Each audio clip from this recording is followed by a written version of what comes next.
Come with me on a day in my life solo traveling in London. The first thing I do is wake up and hydrate because I get so dehydrated when I travel. This is my lifesaver. I've brought everything I need in this little bag, and then I get ready for the day. Had to brush my teeth in the frickin' kitchen sink because all the bathrooms were taken up. This is the outfit for the day. I went and grabbed some matcha. And the barista kept talking about Japanese people like I'm not Japanese. I then walked around Primrose Hill and look at this tiny freaking cute little cat. It was just sitting there. I then went to the Primrose Hill Park and walked up the actual hill of Primrose Hill. It was a little bit of a hike up the hill, but I think the view was so worth it, and this was one of the sunniest days that I was there, so it was just, I was enjoying it. I was so happy. One thing I've learned about solo traveling is that you're constantly in a state of fight or flight until you get these like pockets of moments of peace where you can finally feel like the joy of actually traveling, and that was this moment I'm having right here.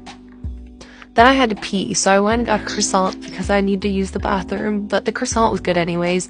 I ended up like cutting my finger and didn't have a band-aid, so DIY band-aid. Walked to the train station where I got lost in the train station, and I've gotten lost in Paris and New York, so once you figured out one metro, they're kind of all the same. So I figured out how to get back to where I was supposed to go, and then we were on our way. Saw this cute little interesting looking raindrop. Anyways, so I went and saw the Tower Bridge. This was the only site I had not seen yet, and since it was my last day, I knew I had to go see it, spent like an hour there, then I had to pee. So I went to Five Guys. Shout out Five Guys for letting me use the restroom for free.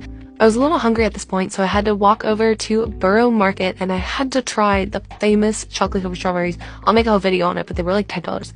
Anyways, took another double-decker bus, got some vegan fish and chips, and I'll make another video on how those tasted. Walked back home, and then I packed my bag, changed, and I'm off to the library. Look how cute this fit was. Anyways, this library was ginormous, and there was no seating absolutely anywhere, so I sat outside. I don't even know if this was loud.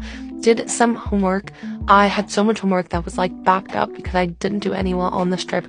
Then I left because it was getting dark and the library was closing. So wash the dishes before you use them. I'm Asian. Never in my life have I used microwave rice. What is this?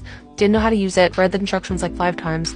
And I'm sure it is simple, but like, why don't you just cook your rice? Please no one take away my Asian cards. I had to do this because there was no stovetop. So burned my hand on this stupid $1 microwavable rice. And the fact that it's flavored makes it even worse. Anyways, this was my dinner. Watched Wild Child